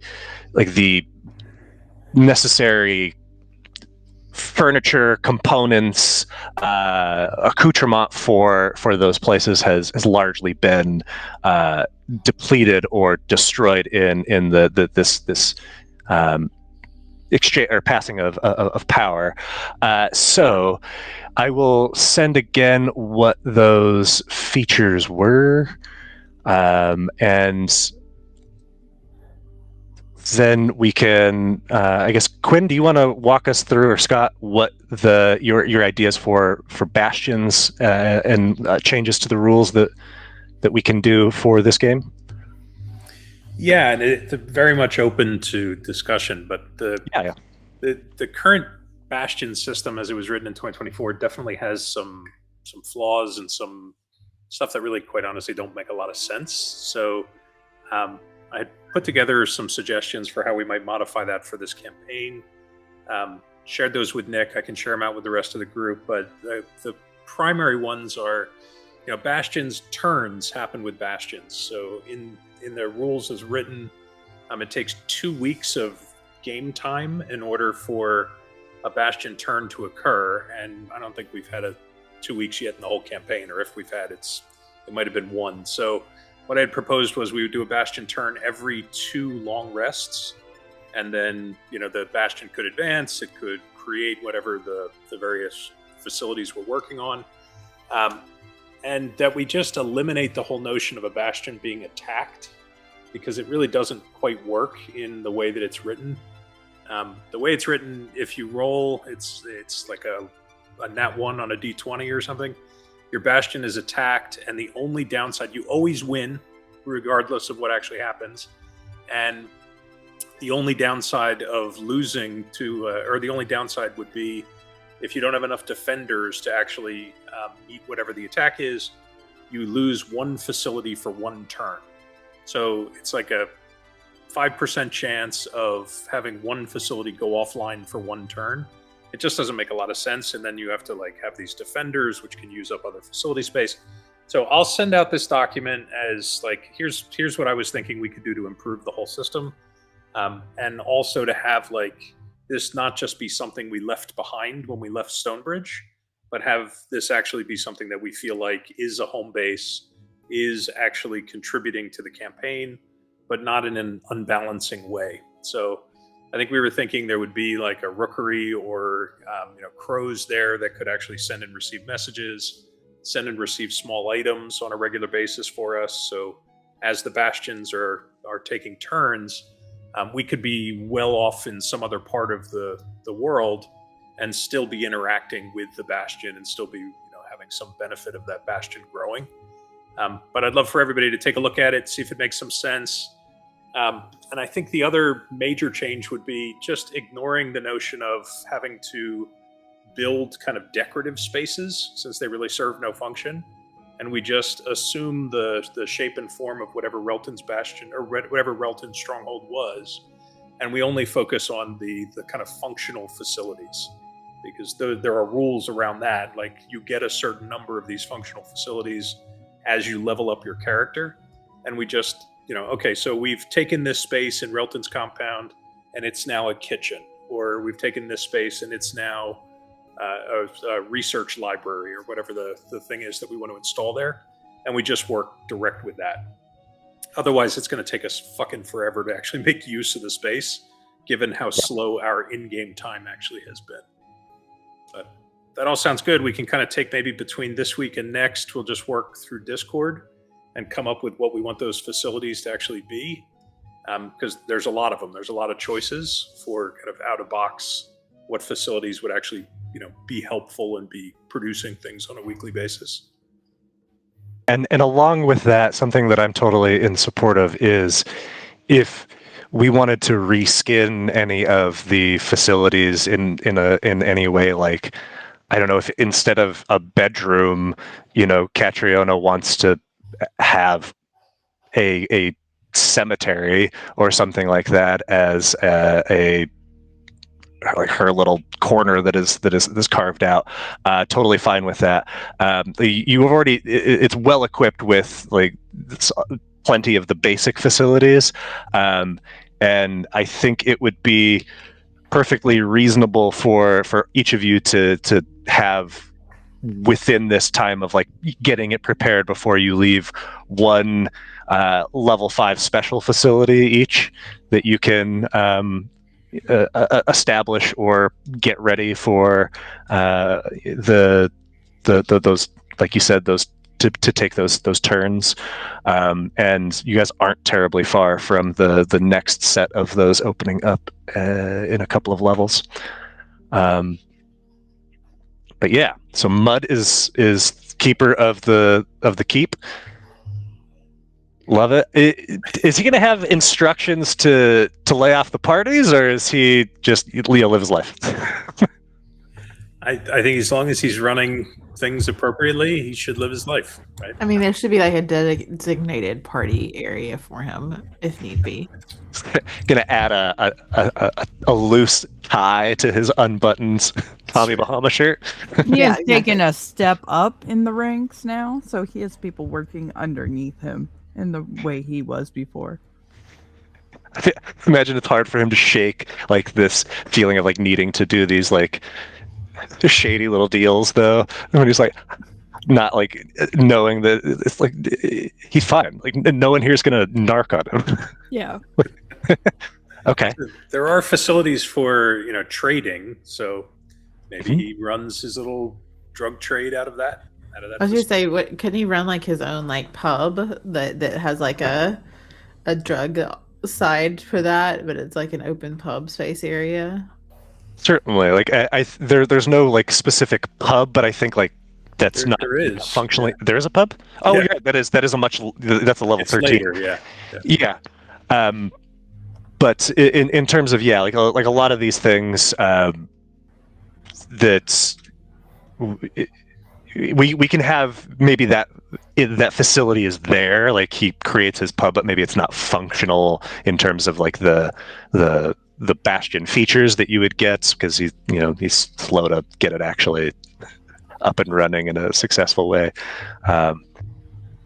But so it might be just kind of a reskinning of a kitchen, in that the kitchen is because the kitchen is just a basic facility, which, correct me if I'm wrong, Scott, since you know more about Bastions than I do, there isn't like a specific feature or like special feature with any of the basic facilities, right? There's no features with basic facilities, but I think there is a kitchen special facility, if I recall. Because the level 5 special facilities are arcane study, armory, barrack, level 5, garden, library, sanctuary, smithy, and storehouse and workshop.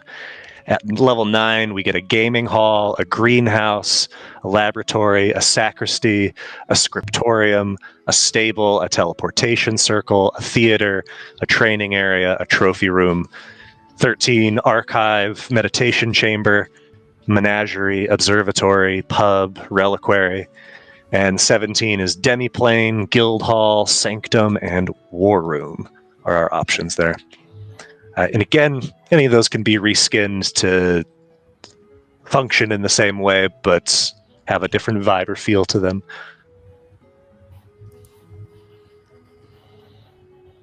So, initial thoughts or things to add or to change to the general idea here? To like the proposition, no.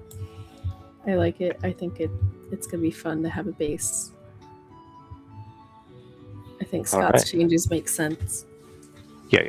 And if at some points in our game that time speeds up and we're having bigger chunks, then we can adjust that as necessary. But it's I don't know. I told myself we were time was going to be going by much faster in this campaign, and it just hasn't. I think I just know one way to do things. Yeah, I mean, the other thing we could do, rather than do it by number of long rests, could just be number of sessions played too. I think that's reasonable too. I think that's more reasonable. Yeah. So what feels I think we could do because either we'll do the shorter of the two, like long rest or session. So if you go through 2 long rests in a session, I don't want to penalize that by saying nope. We said it's the number of sessions, but I agree. Like I don't think that we need to go 36 sessions to get a facility. That's absurd. Right. So we can scale all of that way down, and we can come up with more specifics in terms of because again, like the size of things am I misunderstanding? Is there any benefit to going from cramped to roomy to vast? Not for basic facilities. Those are. Oh, but there is for the special ones. Yeah, you can upgrade some of the special ones. But not at level 5. Okay. So. Yeah. Yeah, enlarging it. Oh, okay, I see. Yeah, that makes sense. So, yeah, even with those, like, it doesn't make sense to enlarge your arcane study to take all that time. The gold, sure, spend the gold, but it seems absurd. So I guess the homework for you all then is to decide what is your nook within the bastion in its starting configuration here? Like, what are you going to have carved out of it before you leave? So any basic facilities that you might want to put your spin on, go for it, and then everybody can pick a level 5 special facility. Right. All right. And then, sorry, go ahead. No, continue. And then I guess we can also talk about, we don't have to do this right now, but I know your general plan is heading east, right? Seeking more information? I think that's right? I mean, I'd certainly like to uncover a little bit more about the Apocrypha, and we have the overarching quest of trying to figure out how to wake sleepers, both Namasi and effigians. We have some suspicion of the Wizard Academy having something to do with it as well. So weren't we going to go talk to them? Yeah, I think that's where we would head next. Is the Starfall Conservatory? Yeah, certainly. And whatever may lie in your path along the way. Can't wait for it to take another year. You get to Starfall, the year is 2040. Oh, goodness. No, We've I gone can't imagine. a everywhere typical- else in Wyrdgard except that part of the eastern coast. We've been to every other place. I think before we left Stonebridge, we'd want to revisit with Mercy and see, kind of share our experiences now with the Apocrypha and see what else we can learn from her. Him? I can't remember. Mercy's a guy. Resolve is a gal. Yep. Catriona would also like to go pick up her custom blockster. Oh, yeah, Okay. yeah. And there's like 40 more, right? Yeah, also the Brother 40. Yeah, that will be sent to your bastion as they become available. Nice. The custom blockster that I entirely forgot what you wanted, commissioned. I didn't send you. I hadn't sent specifics about like what they could do because I've not had a blockster, so I'm not sure what any of them do. But I wanted one that looked like Grey's owl. Oh, that's right. Grey's owl. Okay, I had meant to write that down, and I simply did not. But yeah, I'll put that together. So you'll have that before you leave, and Harlow, you'll have your first 3. Okay, we already know Harlow needs to take the menagerie part of the bastion because she's just going to have a room full of blocksters. She's a got it fully tournament. populated already. Playroom. Yep. Nice. Beautiful. Okay. Do you want to talk to Mercy now? Do we want to do that when we pick up for our next session? I figured we could end the session earlier than we have recently. Yeah, that's fine. I think we had asked some people to go and basically take all of Joy's assets to help fund the new government. So we can make sure that happened. Yeah, that whole plan of those steps that you had agreed upon with the Teoran Council or in being enacted as we speak here. Excellent. Hey, Nick.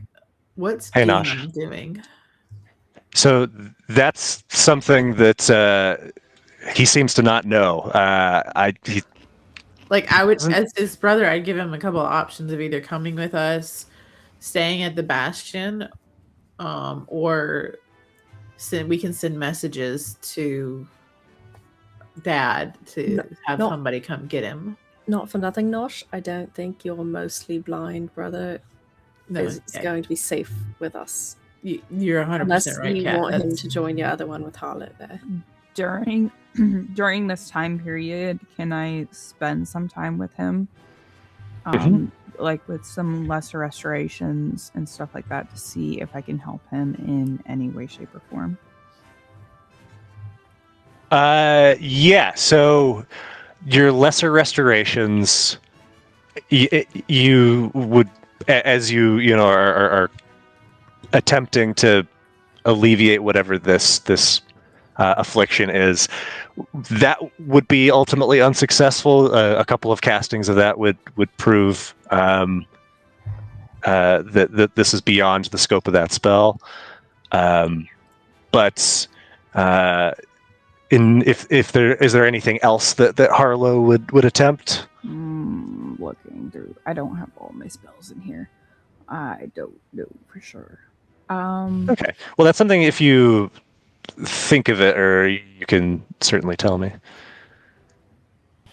Nick, I Doesn't forget. be Did at this moment. Quinn try remove curse on Dion? I can't remember. I know you did when he before this, when he had his Shalebind. I think he'd probably try that as well. Yeah, so my general, like, my ruling with this is like that these curses are of like a level and of a magic that is beyond like the scope of just like a spell that is pretty commonly available in the world that would alleviate. Now, like something like Wish absolutely would do something like this, but if that were the case, that just a lesser restoration or even, like a remove curse could end this, then the voiceless wouldn't even exist. And that whole narrative flavoring would cease to be. Makes sense.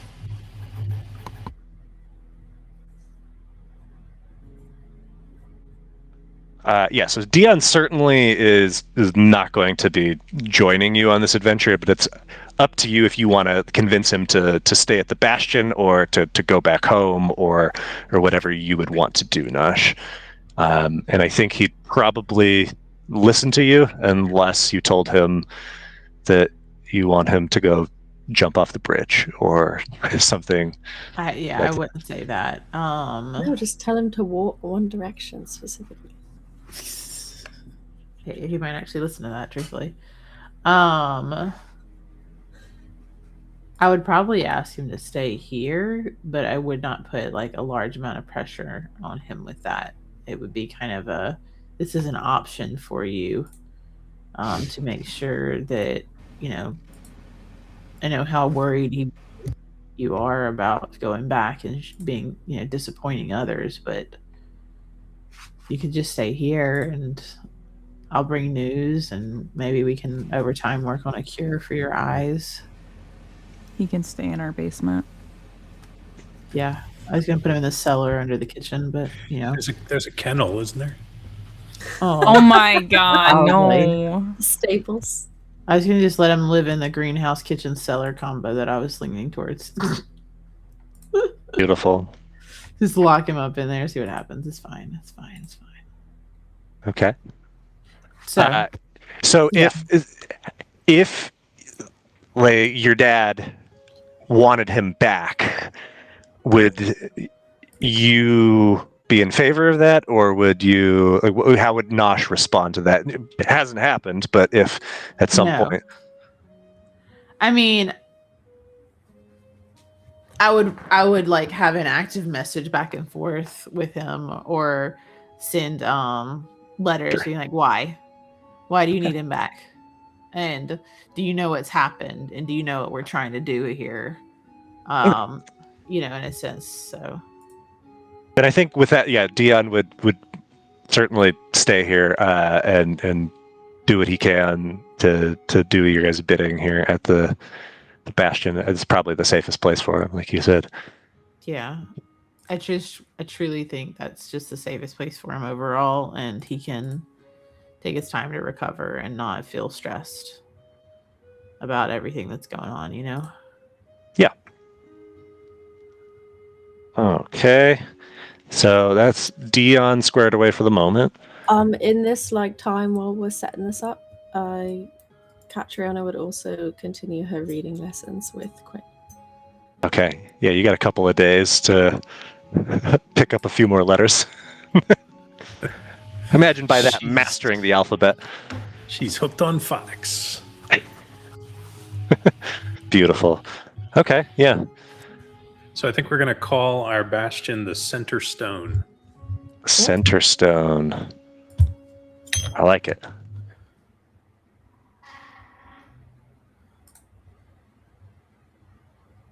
Okay, so Center Stone has a name. It has a caretaker. You've got some hirelings that are there as part of this. You've got the what is left of the switch or slip switch, as well as the council of folks that you trusted, in addition to some scorch barks and so forth that are actively rebuilding a city guards, and you are certainly leaving Stonebridge better than you found it, and better than if you had just killed Relton and walked away. So I think... Look at us fixing things, guys. I know, look at that. That's great. Unless there's objection, I think maybe this would be a good spot for us to end for tonight. Keep it a short session, and then we can pick up at the end of this, maybe with you guys having a chat with your Flood Touch friends. That sounds Sounds good. like a great idea. Yeah. Okay. Sounds good. And then Eastward Ho. Eastward Indeed. Ho. What'd you call me? You know what I called you. We want, by the way, for our travels, do we want to get like some horses and a carriage, or do we just want to hoof it, just walk? Catriona gestures to the size of a horse and then back to herself and just looks at Quinn without saying anything. There's horses in Wyrdgard. Also, that opens up a there's whole beasts can of of burden. worms. I was gonna say, aren't there beasts of burden? Couldn't we get a cart? If we got a sturdy enough cart, Cat could sit in it, and it wouldn't be that bad, right? We move a little bit faster, wouldn't we? An all-terrain cart, please. Yeah, of course. Who knows when we have to go right If off into it's the woods? possible after in a something. way that, With a like, differential, please. if That's fair. it's in a way that, like, that it would actually be faster than walking, okay, but I don't know if it would. You could sit on a Tensor's floating disc, and then We- we just drag you along. Float around. Speaking Behind of a horse. dragon, can we get a dragon instead? And just ride Oh, that? can't we go to the Dragon Islands and get a dragon? That would be in the opposite direction. Damn. See, we're gonna go everywhere else in Wyrdgard except for the academy, conservatory. Never gonna get there. Nah. Else.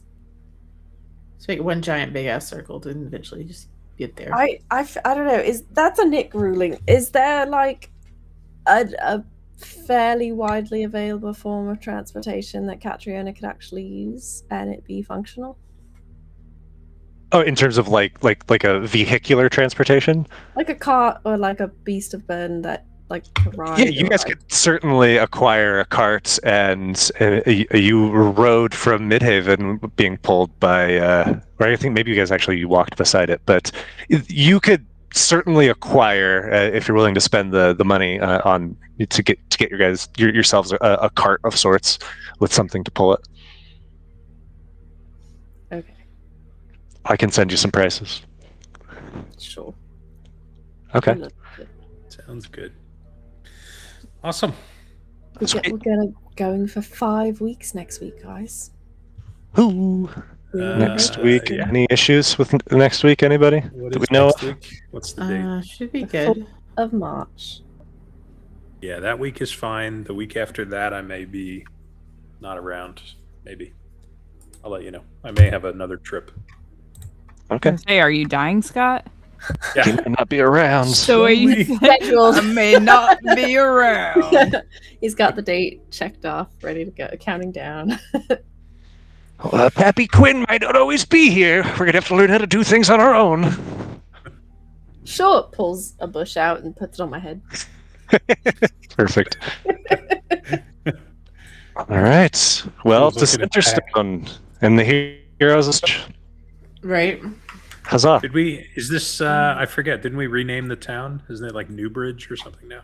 New some Up to you all. Allstone? It was like Allstone or Allbridge or something. There were a few proposed I totally names. forget. Yeah. What was that, sir? Alter Bridge? All right. Sounds good. All right, y'all. Next stream. Great. Thanks for playing. Thanks for watching, and we'll see you next time. Have a good